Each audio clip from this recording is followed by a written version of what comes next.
Well, yes, it's been a tumultuous week for the market. Even though it was a truncated week, the Nifty has closed with cuts of about 1.3%. But here are some of the top events that shaped the week that went by. First, that controversy on HDFC Bank, it continued as the board has now appointed external investigators and law firms to try and probe into the resignation letter by Mr. Chakraborty. Other than that, the other big event was, of course, the volatility that we've seen in crude prices.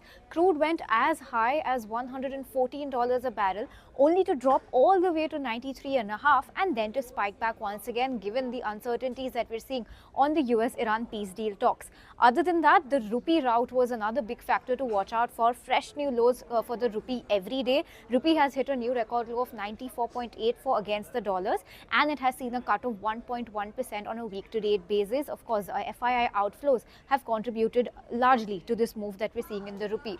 The sector to watch out for over the course of the week was the IT index. A weaker rupee is always beneficial for the IT index since it's an outward-facing sector. Nifty IT was a top gainer, top sectoral gainer this week, gained with a move of more than 1%.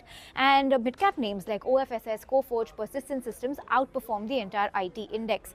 The other big event was the note coming in from Goldman Sachs, wherein they've downgraded Indian equities and also trimmed the Nifty target to 25,900 from 29,300 earlier, and now the rating is market weight from overweight. They've also lowered the 2026 GDP growth outlook and raised the CPI forecast.